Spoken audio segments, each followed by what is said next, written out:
Hello adventurers, and welcome back to my channel. Today we are in Oklahoma City, where on April 19th, 1995, life changed completely. As we travel down this hall, we will go through a chronological order of what happened in downtown Oklahoma City on that very day. Now keep in mind, on this particular day, people went to work just like any other day. They took their kids to daycare. They drove in, they did their normal routine, and no one was thinking anything of it until 9:02. And that's when, for the first time in the heartland of America, domestic terrorism was something that was real. The journey will challenge you. We ask that you think about what you can do, how you can help make your world live up to the best it can be. Oklahoma City reminded us that how we respond to what happens to us determines who we are. What happened to the people of this city could happen anywhere. We were just going about our normal routine on a fine spring morning when everything changed in a single moment. Until that moment, it was a day like any other. Okay, the first thing that we're going to do is we're going to download the National Memorial Museum app. And once you do, you can click on it and it updates. And then there are some different things, including planning your visit, interactive tour experiences, and something called augmented reality. We're going to click on the augmented reality, and from here, we actually can use the app to find signs. Like this one right here in front of us. Then we hit that we got it, we line it up, and it tells us to turn so that we can engage with the surroundings. Right there. Unfortunately, in our world today, violent terrorism is no longer. Now with this area right here that we just saw the people, there aren't actually people there. This is augmented reality, so these people are set so that they can tell us even more about the museum. And this allows us to interact even further within the museum itself. Now I haven't been here before, and I'm going to go experience the entirety of the museum and share pieces of that with you. But I definitely encourage you to step outside of your box and come here as well so that you can engage with each of those pieces personally. I think it's very important to come to places like this because you learn so much. So today, let's go learn.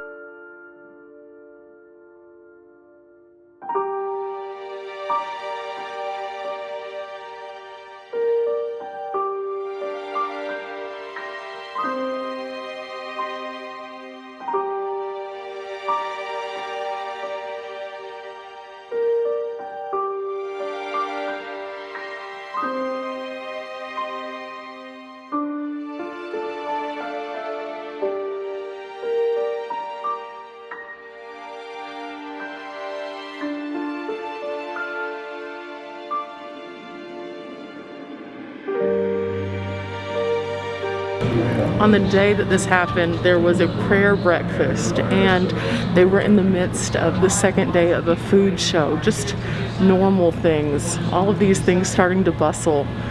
And as we go through this wall, it sets the timeline. 6:30, 7 o'clock right over here, and on until the world stopped. Along this wall is the history of the site itself. Now inside the Alfred Murrah building were several different agencies, and I'll show you all of those in just a moment, but this is from beginning to ultimately whenever it was constructed, what the downtown area looked like and why they constructed it and what all kind of set the tone for this federal building.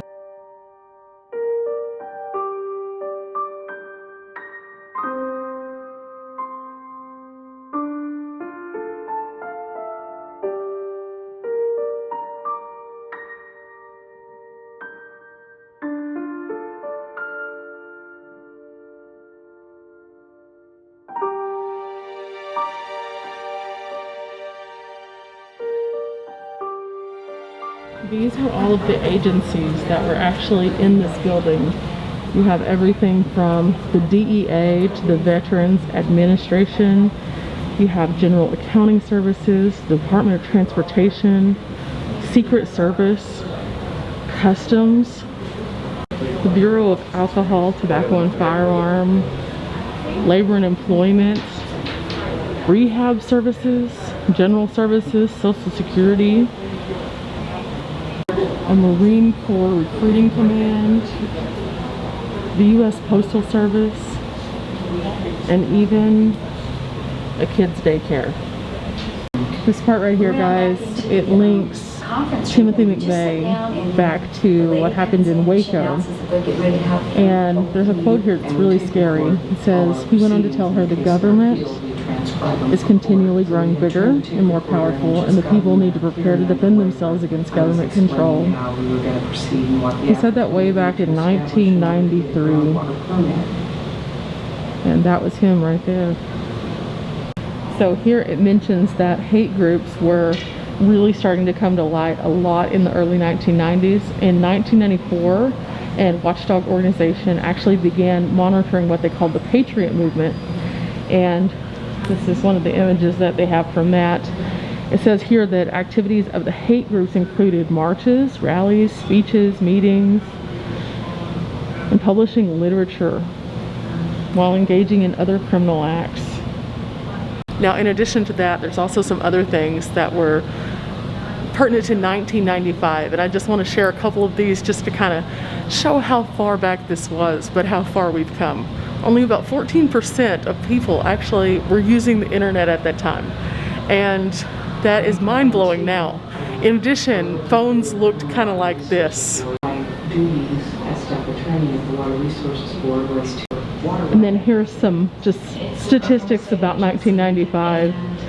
O.J. Simpson trial, Bosnian War, in pop culture, Forrest Gump was the best picture, Madonna was singing Take a Bow, and Americans were watching both Seinfeld and ER.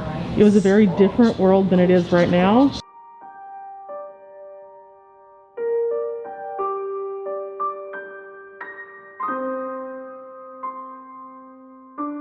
Morning of April 19th in 1995 at 9 o'clock, we had scheduled a groundwater use application proceeding where a landowner from Love County, Oklahoma was. And we knew we had good water. Well, I came up to be with my dad and my sister and my brother, and we were going to go up to Oklahoma City to get a clearance and some kind of water board permission for my dad to sell water off his land. Come to find out I had some good water on my pipe, that's the reason why I'm trying to get the permit to get water, so I can sell water. The hearing is about to begin. Please join us in the Water Resources Board. Please stand clear of the doorways. The 9-member board, they generally meet the second Tuesday of every month. So you'll be advised of that. With regard to this proceeding, basically there are 4 elements that I have to receive information regarding.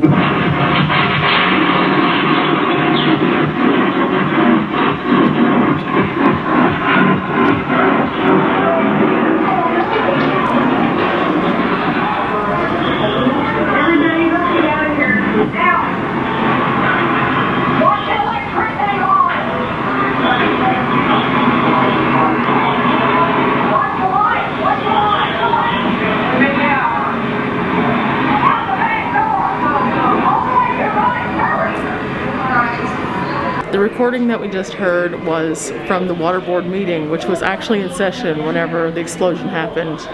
And then right after that, we came into this room and saw this sign that was actually what was left of the water board area. There were letters that were blown off. And then on the other side, the letters that remained on the Alfred Murrah building, even though it was on the opposite side. This was not a small bomb. This was a very large one. And the impact was just starting to be seen as fear started to sweep across not only Oklahoma City but the entire country as they tried to figure out what exactly was going on.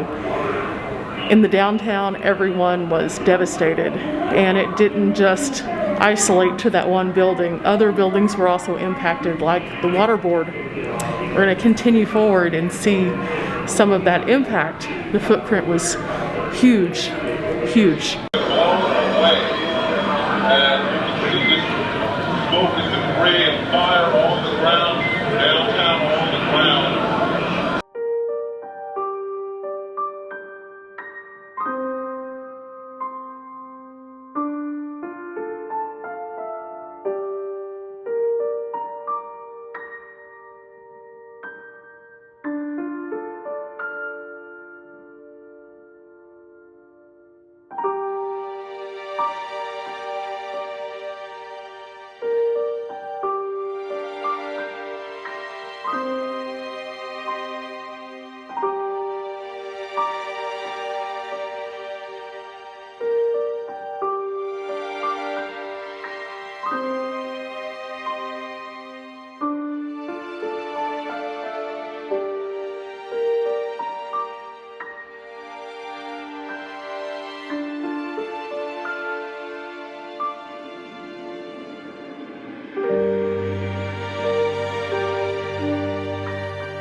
In total, 168 lost their lives on that day.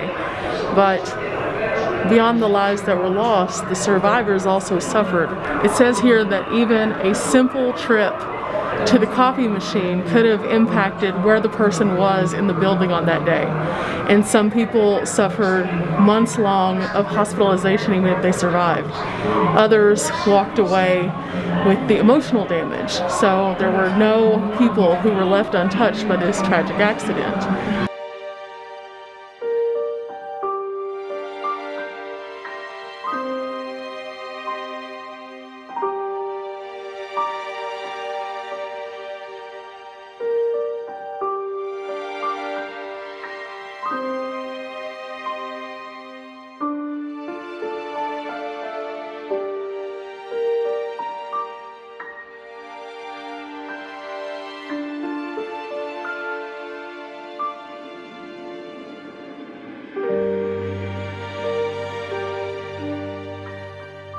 Personal things. And I remember him hollering, injured, injured, let me through. And everyone got over to the side and he carried me down. Then they brought out Polly Nichols, who had worked down the hall from me. It turns out I had a rather severe injury to my There were neck. several people working on her, and one thing I could hear them saying is, this one needs to go now.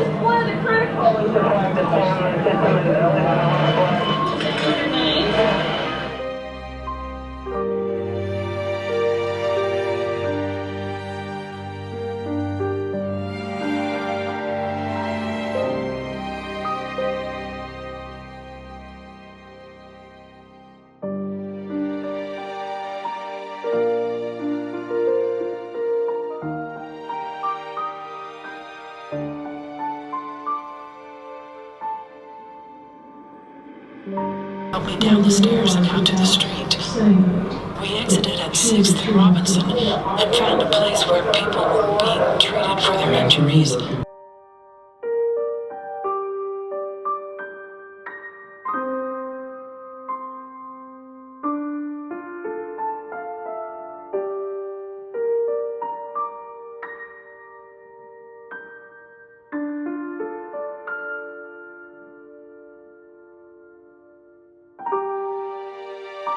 After the blast, they had to figure out who had done it and why they did it. And they started using the clues that they could find around them to put pieces together immediately. And along this hole right here, we get to find out how they ultimately discovered who had done this horrific event. Now this is the downtown area and where the Murrah building sat, and all of the buildings that were actually kind of impacted by that. But they say on this that you could actually feel it from up to 35 miles away. Now this is something that actually was really surprising to me. This was something that they originally thought could have been the problem. It was stored in the building. It is said that by 10:28, all of the emergency medical services were on high alert. 34 ambulances were there, and mutual aid units, 29 of those. They transported 210 patients within the first hour, and were expecting a large surge of additional patients. But by 1:11, they had determined that the survivors were going to have to be harvested from the ruins, and things became a little bit more grim. It's unfathomable to me.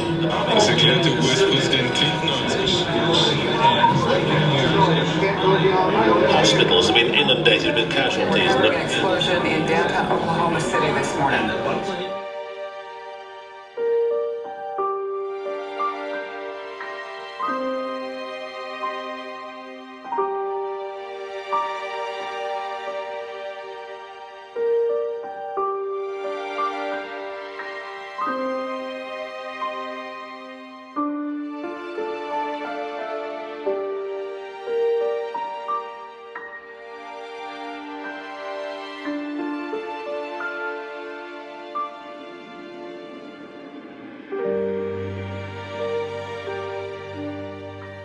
For the first time in the United States since the war, 24 hours a day, something was streaming on every single news channel, and it was Oklahoma City, the middle of the heartland. This took over national news, but also international news. This act, no one knew exactly what was going on. They needed to find answers, and news media camped out for weeks in Oklahoma City, sharing the headlines 24 hours a day. By late in the afternoon, it was starting to get desperate for a lot of people who were stuck. And this story right here is absolutely horrific. This woman was trapped and they couldn't get her out, and they had to amputate her leg. And these were the things right here they had to use to do that on site, just to save her life, because she was pinned under the rubble. What is going to happen at this point? Well, we're going to stay around, we're going to wait, we're going to try to get another word, and probably try to find where we're going to have to have more. At that moment, I just thought we all might be crushed underneath the weight of despair. That's what I was saying. A sergeant from the police department came out from the building and said that fire has found a woman who is trapped and they need some oxygen. And I got in there, and there was Squad 21 who had found Bennett Bradley. There was two little bitty areas that you could get to her from. One of them was around the head, and the other one was down towards your lower body. Where she was laying, there was water, so she was getting cold. She was starting to have to faint. The guys had said, whatever her leg is caught on, we can't get to it. And I said, well then, we need to get a doctor down here to make a decision. She was essentially lying on her back with a solid beam, like a wall, to the right side of her, and then that wall coming down directly across the road. Midnight on April 19th, they had already found 20 casualties, and they were pulling out very few actual survivors. It became a recovery mission, and they had sent the nurses home. I think that that's kind of the part that is hard. When you have an incident like this, at some point, you have to start trying to find a way. And at midnight, they're facing thunderstorms, instability in the building, and just some really, really grim circumstances and surroundings. This part of the museum is hard, guys. It's really hard.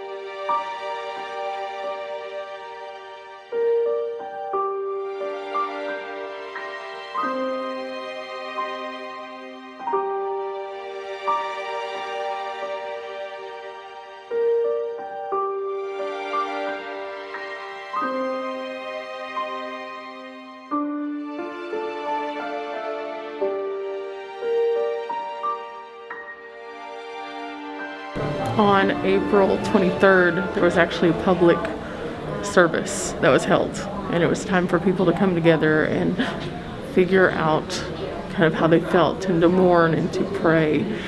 And they held it at the state fairgrounds because there were so many people, and it was huge and covered around the nation. Bill Clinton came, and Billy Graham, the First Lady of Oklahoma, actually put this together. And there's some photos here along this wall that kind of depict what it would have been like on that day. There are lines of people lined up to be there, to honor those and to pray for those that might still be working. Like this.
After the tragedy, there had to be healing, and this gallery talks about the after.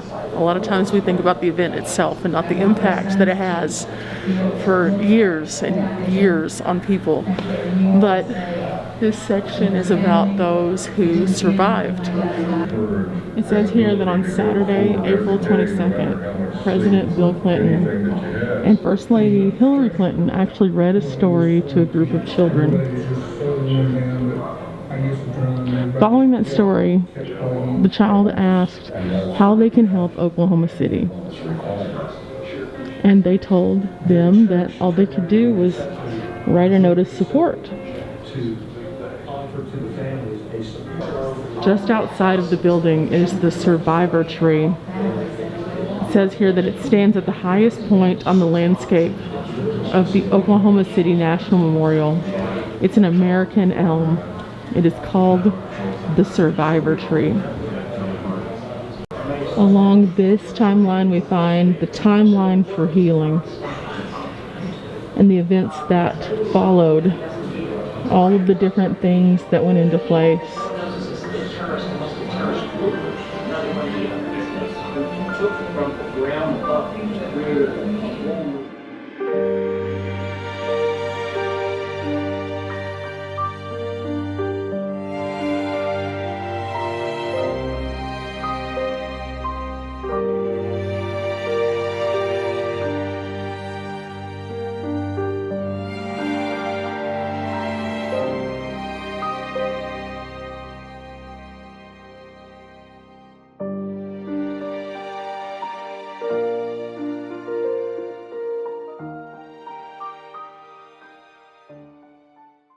We're now going to follow the trail of evidence, and it starts with the very car that actually was pulled over in that routine traffic stop without plates right here.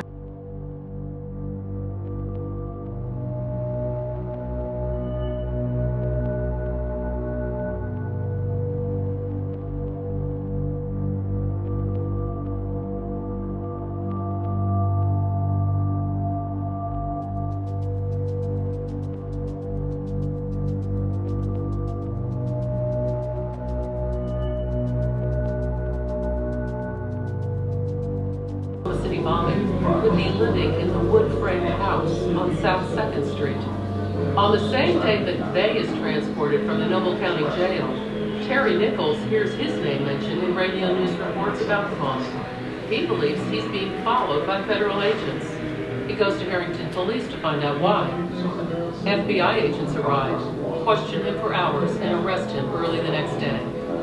He wasn't from here. Very few people knew him. And I think that's what bothered people a lot. A fellow that would do such a thing. I mean, surely he would stand out. And he didn't. This is the shirt that was actually being worn by Timothy McVeigh. Right there. And this phrase translates to "thus always to tyrants."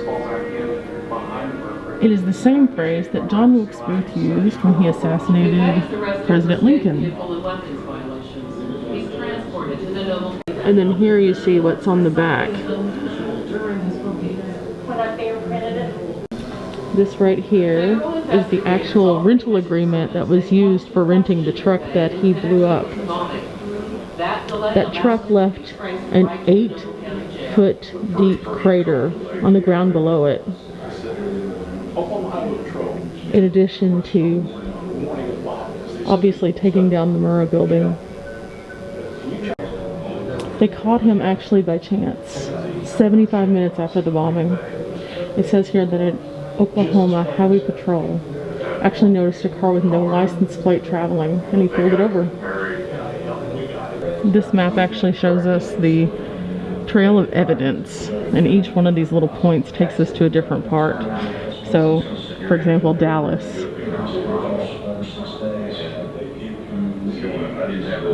Oklahoma City. Perry. Harrington, Kansas. Decker, Michigan. And even Washington, D.C.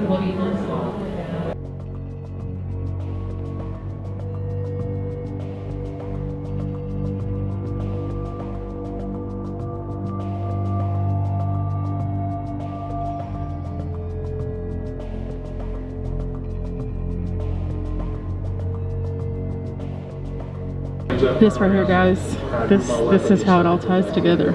So this is the Branch Davidian in Waco, Texas, and it says here that McVeigh actually was selling anti-government bumper stickers outside the compound in 1993. He blew up the federal building in Oklahoma to avenge what had happened in Waco. 2 years later, one event down here led to this event. Now in this room you can listen above, watch interactive screens, or look at the map. The map puts all the links together, how they met, what was going on in their lives, where they purchased each of the items, and then the pieces that linked what they did to their motives. And it's crazy to think that each of these moving parts happened over not just a short amount of time, but years. This was something that was very premeditated and begun long before the actual day itself. It was well thought. And to think that all these details were in place and then they did something as stupid as leaving the license plate off of a car. It's just crazy. But because of that dumb choice, that's what led to this breaking open and moving into the trial phase. The judge says it's to test the strength of that evidence. It's the responsibility of accuracy. The prosecution called their key witnesses, Michael and Lori Fortier. Lori was the first of the two to take the stand. She's the one that testified about how McVeigh took the soup cans out of her cupboard and set them up in the shape that he wanted to.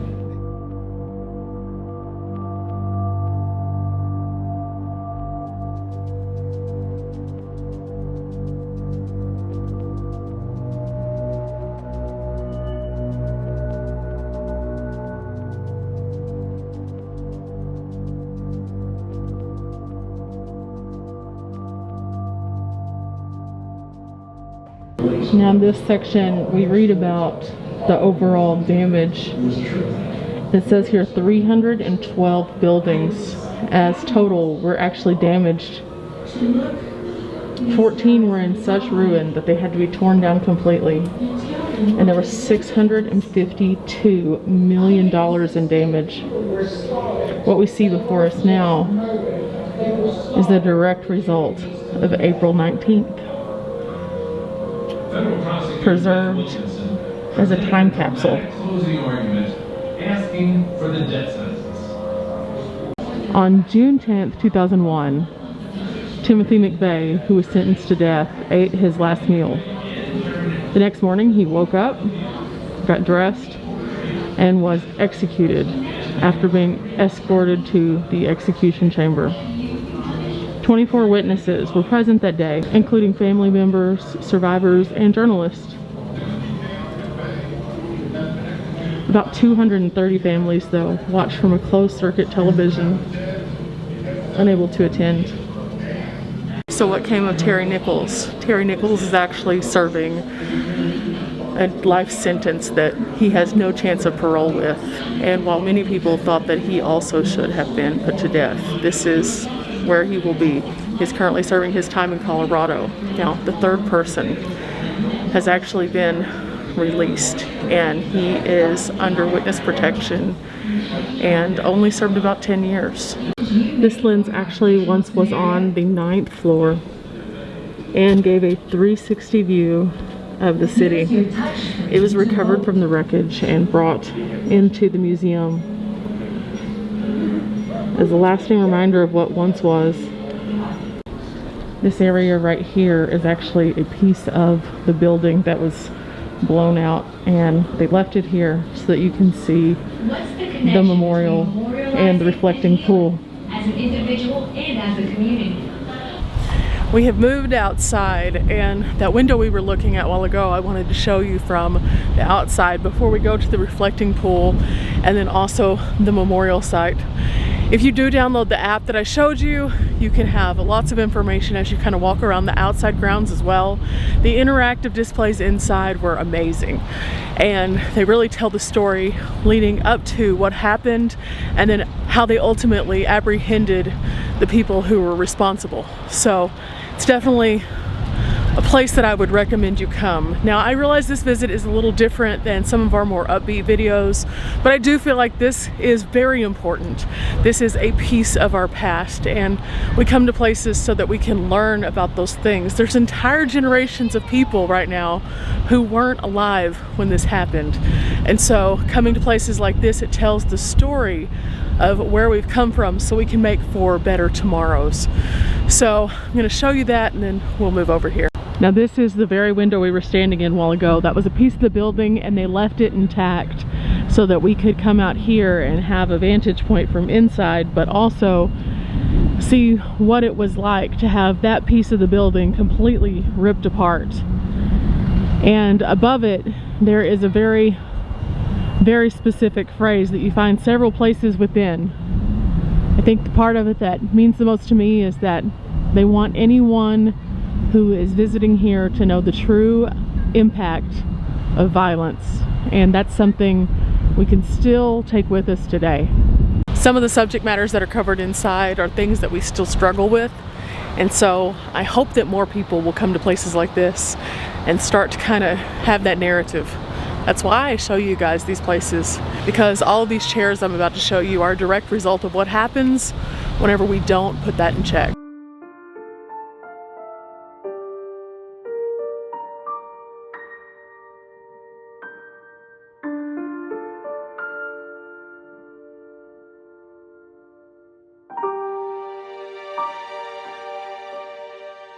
Now the gates that flank the reflecting pool here are 901 and 903. This is symbolic because 901 was when the world was still innocent. 903 is when it started to heal. 902 is the lost moment when everything in Oklahoma City stood still and at the same time went so quickly that it just becomes a blur. And then next to that is the reflecting pool. And it's symbolic of you can look into the pool and see the impact and the change that is forever made because of this event on the person who is looking back at you. That's you and me. This field is where the Alfred Murrah building once stood. The chairs here represent each individual who passed away on that day. There are 168 chairs arranged in rows. 9 rows for 9 floors of the building. Amongst those, we also find some smaller chairs. Those were all of the children that were lost at the daycare center that day.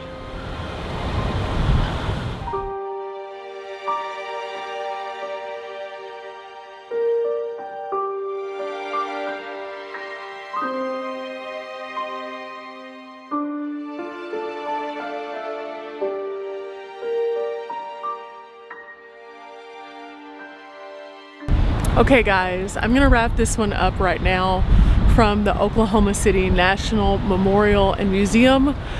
I'm glad that you came with me on this one. I know it's a little bit more of a heavy subject, but I feel as though coming to places like this really can make a difference. And so I'm gonna leave you with a few images of some of those who were lost on that day. And if you were alive in 1995 and you remember this event, please leave in the comments your personal experience. Let's start a conversation. Let's be there for one another. That's what this is all about. Sure, it's about travel. Sure, it's about fun. But it's also about the community that we have. Till next time, guys.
Bye.